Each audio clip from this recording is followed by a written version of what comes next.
Chicken biryani, गरीब बहू का आलू पुलाव। तुम्हें पक्का यकीन है ना कि मम्मी जी अभी जल्दी घर वापस नहीं आएंगी? हाँ भाभी, पक्का यकीन है। मैंने ना सरला आंटी को ये जिम्मेदारी अच्छे से संभालने के लिए दे दी है, इसीलिए वो मम्मी को जल्दी घर वापस तो नहीं आने देंगी, क्योंकि उन्हें मैंने आलू पुलाव और रसमलाई की रिश्वत जो दी है। ठीक है, तुम जल्दी से बाकी सारे खड़े मसाले कूट कर तैयार रखो, मैं जल्दी से आलू पुलाव बना देती हूँ। दोनों नंद भाभी आलू पुलाव और रसमलाई बना रही थी। नैना ने रसमलाई तो तैयार करके फ्रिज में रख दी थी। अब वो आलू पुलाव बनाने के लिए प्याज, टमाटर, मिर्च सब काट रही थी। वहीं दूसरी तरफ उसकी सास सविता जो सरला के घर गई थी। अरे अब तो बता दे कि कौन सा ऐसा जरूरी काम है जो मुझे यहाँ से तू जाने नहीं दे रही। अबे रुक जा, अगर तू थोड़ी देर रुक जाएगी तो तेरा कुछ घट जाएगा क्या? मेरा आज अकेले रहने का दिल नहीं कर रहा, इसीलिए तुझे यहाँ बैठा कर रखा है। क्यों, क्या तेरी तबीयत खराब है? हाँ, कुछ ऐसा ही समझ ले, दिल में बड़ा दर्द हो रहा है। फिर तो तुझे डॉक्टर के पास चलना चाहिए। चल हम दोनों अभी डॉक्टर के पास चलते हैं। नहीं, इतना भी नहीं है, अभी बस दवाई ले लूंगी तो ठीक हो जाएगा। आज सविता का जन्मदिन था, इसीलिए घर पर सब उसके लिए सरप्राइज तैयार कर रहे थे। मोहन और रोहन थोड़े बहुत गुब्बारे और डेकोरेशन का सामान लेकर आते हैं और घर को थोड़ा सा डेकोरेट करते हैं। अरे अच्छे से डेकोरेट करना, तुम्हारी मम्मी खुश हो जानी चाहिए आज। दूसरी तरफ नैना आलू पुलाव बनाने के लिए तेल में प्याज भूनकर उसमें टमाटर, मिर्च और खड़े मसाले डालकर अच्छी तरह पका लेती है। फिर आलू और चावल मिलाकर उसे ढककर पकने के लिए रख देती है। थोड़ी देर में पुलाव की खुशबू पूरे घर और बाहर तक फैल जाती है। लगता है आज फिर से नैना बहू ने आलू पुलाव बनाया है। कितना स्वादिष्ट आलू पुलाव बनाती है, इतनी अच्छी सुगंधित खुशबू आती है कि आत्मा तृप्त हो जाती है। हाँ वही तो, मेरे तो मुंह में पानी आ गया, खाने का बड़ा मन कर रहा है। इस तरह जब भी नैना आलू पुलाव बनाती तो आस पड़ोस में खुशबू फैलते ही सबका खाने का मन करता था। शाम को जब सरला और सविता सोसाइटी से होते हुए अपने घर की तरफ जा रहे थे तो रास्ते में एक बड़ा सा बंगला आता है, जहाँ पर महेश अपनी बालकनी पर खड़ा हुआ था और जैसे वो सविता को देखता है तो गुस्से में मुंह मोड़ लेता है। पता नहीं किसका चेहरा देखने को मिल गया। महेश मुंह मोड़कर चला जाता है और ये देखकर सविता काफी उदास हो जाती है। कोई बात नहीं, तुम्हें इतना उदास नहीं होना चाहिए, चलो घर चलते हैं। क्या सविता और महेश एक दूसरे को जानते थे? और अगर जानते थे तो महेश ने सविता को देखकर क्यों मुंह मोड़ लिया और सविता उदास क्यों हुई थी? जानने के लिए चलते हैं आगे। वहीं दूसरी तरफ अमीर बहू इस पास एक घर आती है। आज तो मजा आ गया, पूरा रेस्ट मिल गया आज मुझे, अब जाकर थोड़ा सा आराम करूंगी। काजल घर के अंदर जा रही थी कि तभी दादी सासू से रोकते हुए कहती हैं, अरे पूरा दिन पार्लर और दुकानों पर घूमती रहती है, कभी थोड़ा हमारे लिए भी कुछ कर दिया कर। इतनी देर से भूखे मर रहे हैं, कुछ खाना बना कर खिला दे। जी दादी जी, अभी बनाती हूँ, मैं आप लोगों के लिए बढ़िया सैंडविच बना कर लाती हूँ। तब सैंडविच भी कोई खाने की चीज है, कोई बढ़िया चीज बनाए तो मजा भी आए। तभी वहाँ पर काजल का बेटा आता है और चिकन बिरयानी खाने की जिद करता है। मम्मी मुझे सैंडविच नहीं खाना है, मुझे आज चिकन बिरयानी खानी है। अरे बेटा, आज मैं नेल एक्सटेंशंस करवा कर आई हूँ, आज तो तुम कुछ और खा लो। मैं अभी बढ़िया से दाल चावल बना देती हूँ या फिर राजमा चावल, चिकन बिरयानी कभी और बना दूंगी। नहीं नहीं, मुझे नहीं पता, मुझे चिकन बिरयानी खानी है तो चिकन बिरयानी ही खानी है। मेरा चिकन बिरयानी खाने का बहुत ज्यादा मन कर रहा है। अरे बेटा बना दे, अगर ये इतनी जिद कर रहा है तो। अब काजल को न चाहते हुए भी चिकन बिरयानी ही बनानी पड़ती है और जब रसोई में जाकर वो चिकन बिरयानी की तैयारी कर रही थी तो ये चिंटू भी ना कभी कभी बेवजह ही जिद करता है। अब इसकी वजह से मुझे चिकन बिरयानी बनानी पड़ रही है। अगर नॉर्मल खाना खा लेता तो कुछ घट जाता क्या? ऊपर से मेरे नेल एक्सटेंशन खराब हो जाएंगे। वहीं दूसरी तरफ सरला सविता को लेकर उसके घर पहुंचती है और जैसे ही सविता घर के अंदर आती है तो सब पार्टी पॉपर से अचानक से सविता को चौंका देते हैं। उसके बाद सब बर्थडे सॉन्ग गाते हैं। Happy birthday to you, Happy birthday to you, May God bless you, Happy birthday to you, May God bless you। ये सब देखकर सविता खुश हो जाती है। अरे ये सब क्या था? तुम्हारा बर्थडे के लिए सरप्राइज था, कैसा लगा? बहुत अच्छा लगा, इसीलिए तो मैं तुझे पूरा दिन अपने घर पर लेकर बैठी थी ताकि तेरा ये सरप्राइज प्लान हो सके। तूने भी बहुत अच्छा नाटक किया अपनी तबीयत खराब होने का, पूरी मेहनत की है तूने भी, तुम सबने तो कमाल कर दिया। उसके बाद सविता का केक कटवाया जाता है और सब साथ बैठकर आलू पुलाव और रसमलाई खाते हैं। आलू पुलाव तो सच में बहुत स्वादिष्ट बना है बेटा, सच कह रही हूँ, अगर आलू पुलाव की बात नहीं होती ना तो शायद मैं तुम्हारा काम भी नहीं करती, लेकिन आलू पुलाव के आगे मैं मना नहीं कर सकी। तुम्हारे हाथों में तो जादू है, बहुत ही स्वादिष्ट आलू पुलाव बनाए और रसमलाई भी खाकर मजा आ गया। कोई बात नहीं आंटी जी, आप और आलू पुलाव ले लीजिए, बहुत है। मुझे भी और चाहिए, बहुत ही स्वादिष्ट आलू पुलाव बना है। हाँ बेटा, सच में खाना तो तुमने बहुत ही अच्छा बनाया है। आलू पुलाव की तो बात ही निराली है। भाभी जरा मुझे भी देना। हाँ हाँ बिल्कुल, और लीजिए। सब पेट भर के और खुशी से आलू पुलाव खाते हैं। सबको बहुत टेस्टी भी लगता है। नैना ने खुशी से सबके लिए खाना बनाया था, जिसके बाद सबने पेट भर खाया और आलू पुलाव बिल्कुल भी नहीं बचा। जब वो बर्तन खाली करके बर्तन धो रही थी तो चलो अच्छा है कि खाना वेस्ट नहीं हुआ। हमारा फ्रिज भी खराब हो रहा है, उसमें अब ज्यादा सामान रखने की भी जगह नहीं है। वहीं दूसरी तरफ काजल चिकन बिरयानी बना रही थी। उसने चिकन को अच्छे से फ्राई करके उसके बाद उसके अंदर चावल को पका लिया था और उसे अच्छे से चलाने के बाद थोड़ी देर पकने के लिए रख देती है। तभी अचानक उसकी नजर अपने हाथ के एक टूटे हुए नाखून पर जाती है, जिसे देखकर वो बहुत उदास हो जाती है। क्या यार, आज ही मैंने नया नेल एक्सटेंशन करवाया था, मेरा नाखून टूट गया। हद हो गई है। क्या चिकन बिरयानी बनाने चली थी मैं, जिसने मेरा पूरा लुक खराब कर दिया। काजल खाना बिल्कुल भी खुश होकर नहीं बना रही थी। जब थोड़ी देर बाद चिकन बिरयानी बन जाती है, फिर सभी को परोसी जाती है। बहुत टाइम से चिकन बिरयानी खाने का मन कर रहा था। चलो अच्छा है कि चिकन बिरयानी खा ली। हाँ, मेरा भी चिकन बिरयानी खाने का बड़ा मन था। चिकन बिरयानी खाकर मुझे बहुत अच्छा लग रहा है। लेकिन तभी रजत के मुंह में कुछ आता है और वो कट कट की आवाज आती है। अरे मुंह में मेरे क्या आ गया? ऐसा क्या सख्त डाला है तुमने इसके अंदर? रजत मुंह से बाहर उस चीज को निकालता है तो देखता है कि वो काजल का नकली नेल एक्सटेंशन वाला नाखून है, जिसे देखकर आयो रब्बा, मेरे नाखून की बलि चढ़ गई। क्या हाल हो गया इस बेचारे का। नाखून पर तरस आ रहा है लेकिन मेरे ऊपर नहीं। अरे मेरे दांतों में भी दर्द हो गया है, बेचारे मेरे दांत। बाकी सब खुशी से खाना खा रहे थे, लेकिन सुरेंद्र और शांति को खाने में बिल्कुल भी स्वाद नहीं आता। खाना बिल्कुल भी अच्छा नहीं बना, एकदम बेस्वाद लग रहा है। अरे मुझसे तो अब और खाया ही नहीं जा रहा है। ऐसा लग रहा है जैसे पेट में भारीपन हो जाएगा। दोनों की बात सुनकर काजल को गुस्सा आ जाता है और वो मन में कहती है, इन दोनों को तो कोई और काम ही नहीं है। जब देखो बस खाने की बुराई करते रहते। इतना ही है तो खुद क्यों नहीं बनाकर खा लेते।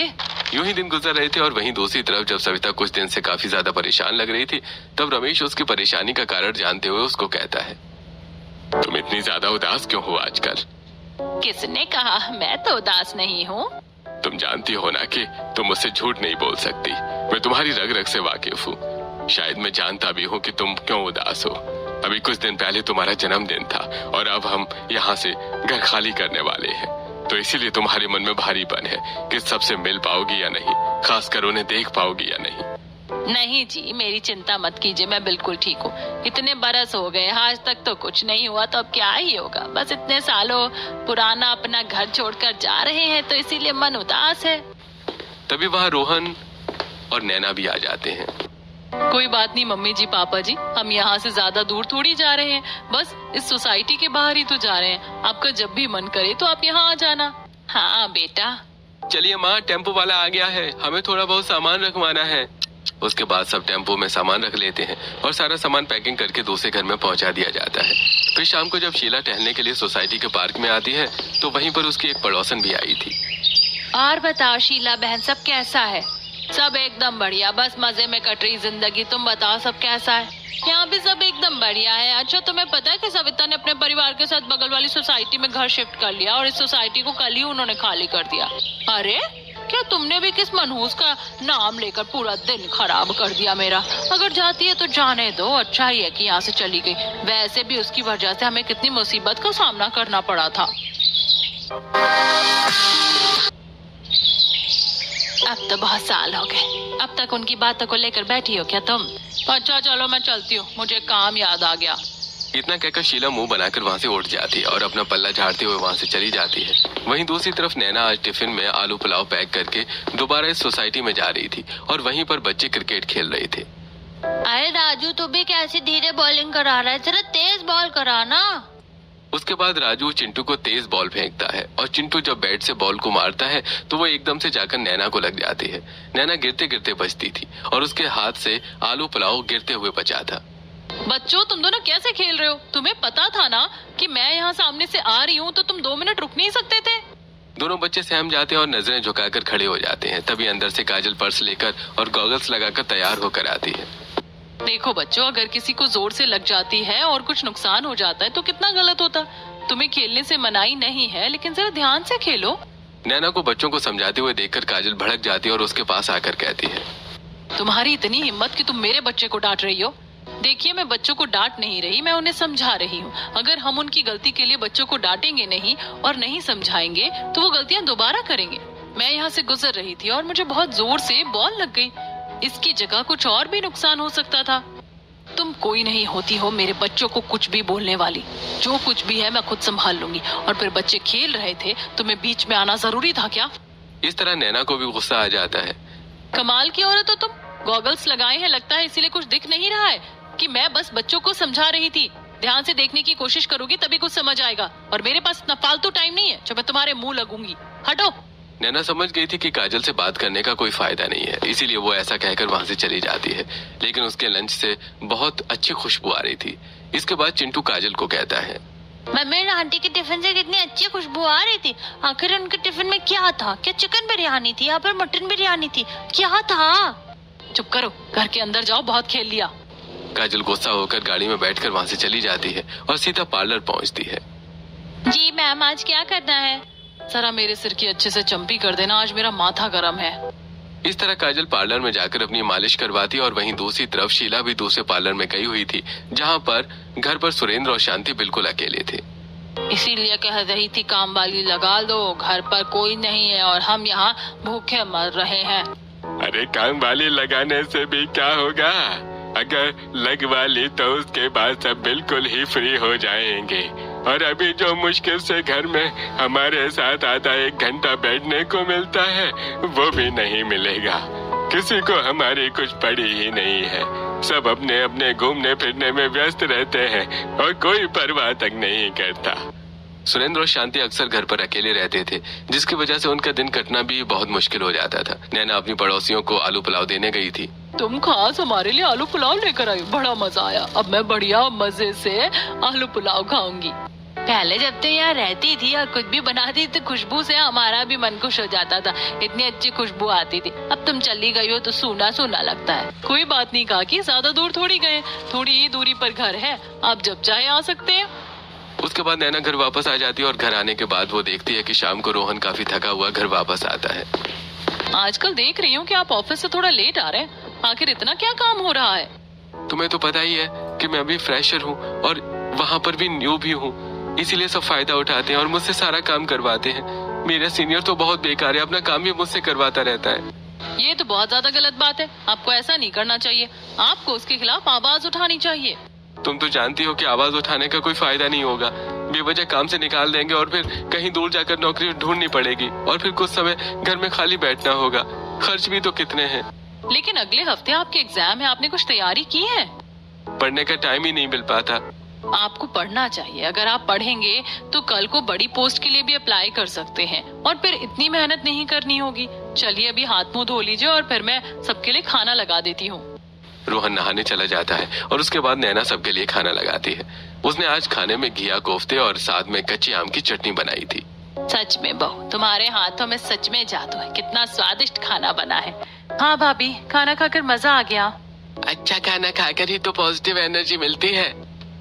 अरे कहते हैं कि जो खुशी से खाना बनाता है और पॉजिटिव एनर्जी के साथ बनाता है तो खाने वाले को भी वैसी ही एनर्जी मिलती है। हाँ, तुम्हारी भाभी हम सबके लिए बहुत प्यार से और खुशी से खाना बनाती है, इसीलिए हम सबको खाना खाकर बहुत अच्छा लगता है।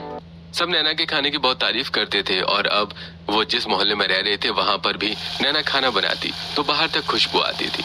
तो सभी पड़ोसी अपने घरों में बात करते हैं। जब से सामने पड़ोसी आए हैं तब से घर आंगन महक उठा है। खाने की इतनी अच्छी खुशबू आती कि बस पूछो ही मत, मुंह में पानी तक आ जाता है। अरे भाई, लगता है हमारे पड़ोसी बहुत ज्यादा टैलेंटेड हैं।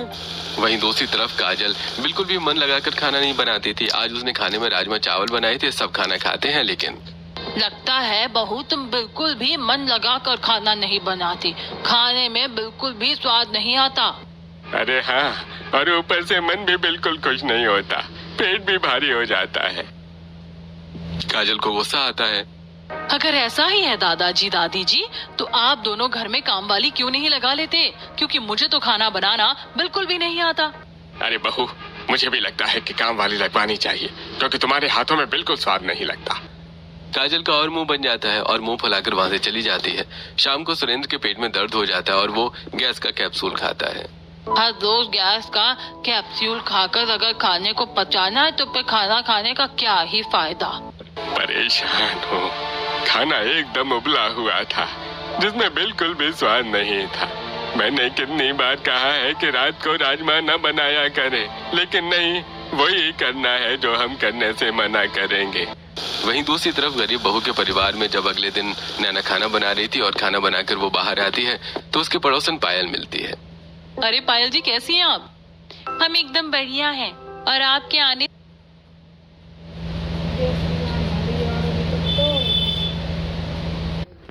से तो और भी ज्यादा बढ़िया हो गए हैं।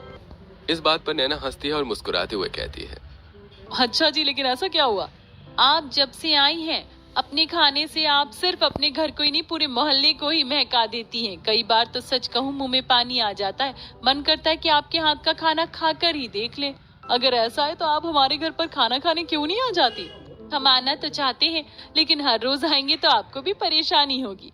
आपको तो एक बढ़िया सा होटल या रेस्टोरेंट होना चाहिए। सच में अगर आप खाना बनाएंगे तो सबसे पहले ग्राहक के रूप में हम आगे तैयार मिलेंगे। इस तरह दोनों की बातचीत होती है और काफी देर बात होने के बाद जब नैना घर वापस आती है तो उसके दिमाग में एक आइडिया आता है। तो मम्मी जी क्यों नहीं मैं अपनी एक बार टिफिन सर्विस शुरू करके देख लेती हूँ। आपको याद है ना कि एक कविता काकी थी जिन्होंने अपना टिफिन सर्विस शुरू किया था, कितना अच्छा काम चलता था उनका। हाँ, वैसे आइडिया तो अच्छा है बहू, सिर्फ अच्छा ही नहीं बहुत अच्छा है। वैसे भी भाभी खाना तो इतना स्वादिष्ट बनाती हैं और सब लोग बिना खाना खाए ही उनके खाने की इतनी तारीफ करते हैं, तो पक्का उनका टिफिन सर्विस तो बहुत अच्छा चलने वाला है। तो ठीक है, हम शुरू करते हैं और अपने घर के बाहर भी एक बोर्ड लगवा देंगे। इस तरह नैना ने अपने टिफिन सर्विस की शुरुआत की और एक बोर्ड वाले को बुलाकर घर के बाहर बोर्ड लगवाने का ऑर्डर दिया और आज शाम को ही नैना बाजार से कुछ सब्जी खरीदने जाती है। आप मुझे आज 5 किलो आलू दे दीजिए। अरे भाभी जी, आज आप इतने ज्यादा आलू क्यों लेकर जा रही हैं? मैंने टिफिन सर्विस शुरू की है और सोचा है कि कोई भी अगर सैंपल के रूप में कुछ खाना चाहेगा तो मैं उन्हें आलू पुलाव बनाकर खिलाऊंगी। अरे यह तो बहुत अच्छी बात है। मेरे पास एकदम ताजा सब्जी है। जब आपका काम अच्छा चले तो मुझे बता देना, मैं हर तरह की सब्जी अच्छी लाकर दे दूंगा।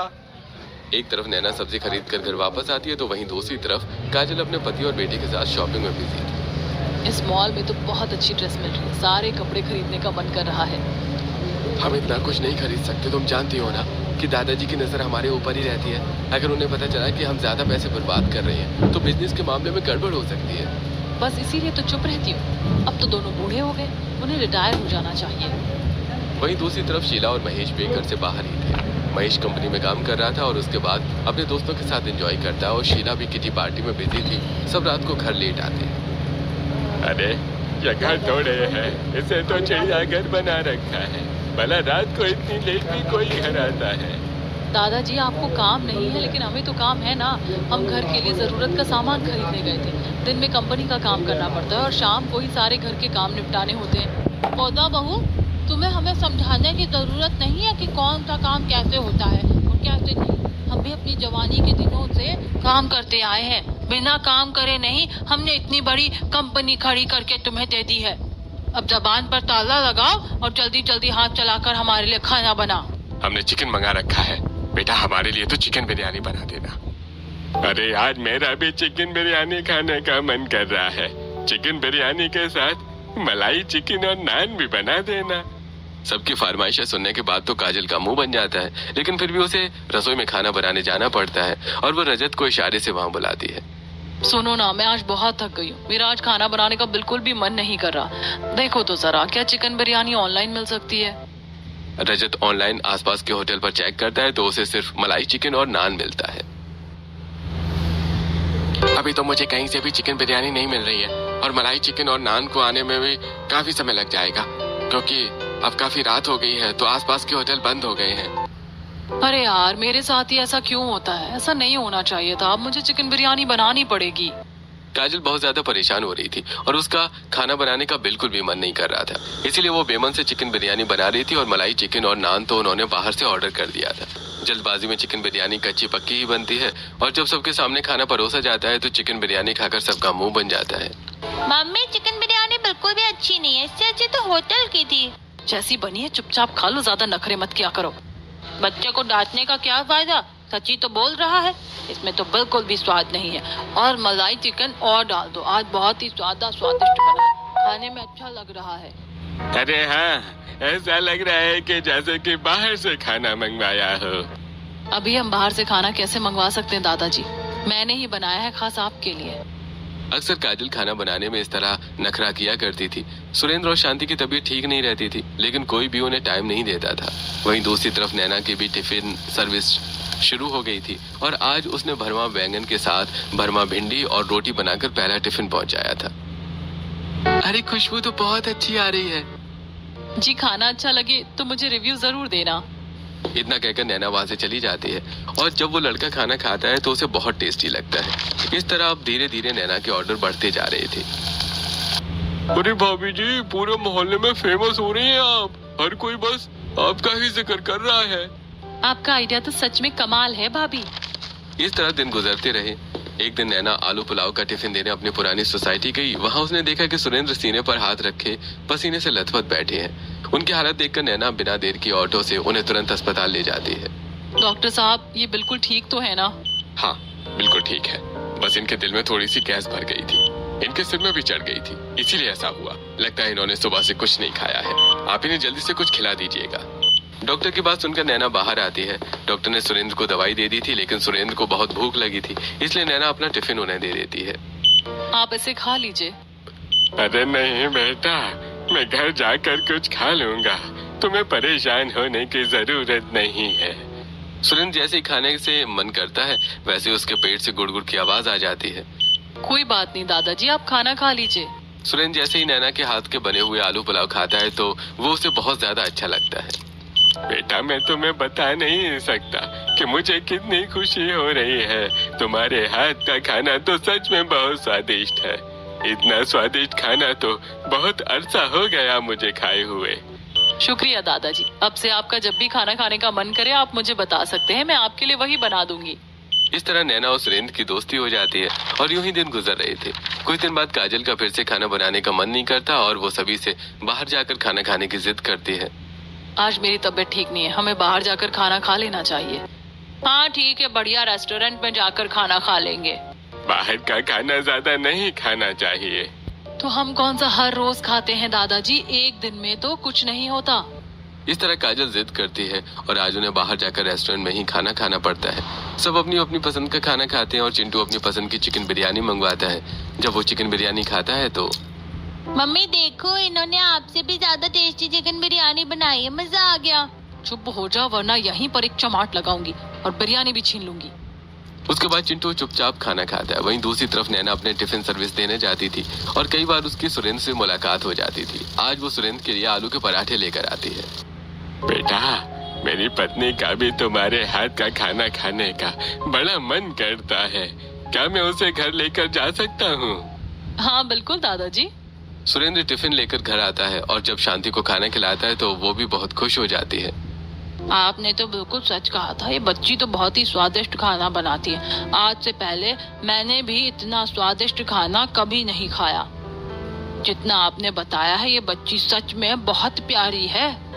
मुझसे बहुत बातें करती है और मुझे बहुत ही अच्छी अच्छी कहानियाँ भी सुनाती है। इस तरह शांति और सुरेंद्र दोनों नैना की बहुत तारीफ करते हैं, लेकिन अभी वो दोनों और नैना भी एक बहुत बड़े सच से अनजान थी। एक दिन सुरेंद्र नैना के साथ बाहर टहलने आता है और अचानक से उसके पेट में दर्द होता है तो नैना जल्दी से उसे अपने घर लेकर आती है। नैना सुरेंद्र को पानी पिलाती है और उसे खाने के लिए भुना हुआ जीरा और अजवाइन देती है। आप सब ठीक है? इससे तो मुझे आराम हो गया। ये गैस के लिए सबसे ज्यादा अच्छा होता है, इसे आप डेली खाएंगे तो आराम होगा। इसके बाद सुरेंद्र पीछे मुड़कर देखता है और जैसे वो सविता की फोटो देखता है तो उसका पारा हाई हो जाता है। अरे सविता की फोटो तुम्हारे घर में क्या कर रही है? आप इन्हें जानते हैं? ये मेरी सास है। इसका मतलब तुमने जानबूझकर मुझसे दोस्ती की ताकि मैं तुम सबको माफ कर दूं और तुम सब मेरे करीब आ सको। लेकिन मेरे जीते जी ऐसा कभी नहीं होगा। जा रहा हूँ मैं यहाँ से, मुझे कभी अपनी शक्ल मत दिखाना। ये आप कैसी बातें कर रहे हैं दादाजी? मैं तो इस बारे में कुछ भी नहीं जानती। आखिर बात क्या है? भोलेपन का नाटक मत करो, मैं सब जानता हूँ। सुरेंद्र जाने लगता है तो सविता वहाँ आ जाती है। पापा।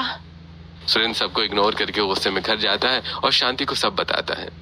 इसका मतलब उन्होंने जानबूझकर ऐसा किया। वहीं दूसरी तरफ नैना जवाब मांगती है और आज उसे जब सच पता चलता है तो मैंने अपने घर वालों के खिलाफ जाकर अपने ही मोहल्ले में रह रहे लड़के से लव मैरिज कर ली, यानी तुम्हारे पापा जी से। इसीलिए मेरे घर वालों ने मुझसे रिश्ता नाता तोड़ दिया। उस दिन से लेकर आज तक भी मेरे घर वालों ने मुझे कभी नहीं अपनाया और मेरी तरफ देखा तक नहीं। जब नैना को सब सच पता चलता है तो उसे बहुत बुरा लगता है। वो अगले दिन सुरेंद्र से मिलने की कोशिश करती है, लेकिन सुरेंद्र बहुत ज्यादा गुस्सा था। लेकिन नैना सुरेंद्र के पास जाकर बात करती है। दादाजी, आपको मेरी बात सुननी होगी। मुझे कोई बात नहीं सुननी, जाओ यहाँ से। दादाजी, मैं कसम खाकर कहती हूँ कि मैं कुछ भी नहीं जानती थी और हमारी पहली मुलाकात तो इत्तेफाक से हुई थी। आपकी तबीयत खराब थी और मैं आपको हॉस्पिटल लेकर गई थी। प्लीज आप मेरी बात सुनिए। नैना सुरेंद्र से बात करती है और उसे सारी बात समझाती है। कहीं न कहीं सुरेंद्र नैना से वाकिफ था कि वो बहुत अच्छी थी, इसलिए उसकी बात सुनने को तैयार हो जाता है। मम्मी जी को अपनी गलती का एहसास है, लेकिन अब तो बहुत साल हो गए हैं। क्या आप उन्हें माफ नहीं कर सकते? बस एक बार उनसे मिल लीजिए। वो हर रोज आपको याद करके उदास होती हैं। नैना के मनाने के बाद सुरेंद्र सविता से मिलने जाता है और सब बहुत खुश हो जाते हैं। हर कोई सुरेंद्र को पैर छूकर प्रणाम करता है और उसकी बहुत सेवा पानी करते हैं। और जब सब उससे बहुत प्यार से बात करते हैं तो नाना जी, बचपन से हमने नाना नानी का प्यार नहीं देखा, लेकिन क्या अब आप हमसे मिलने आ सकते हैं?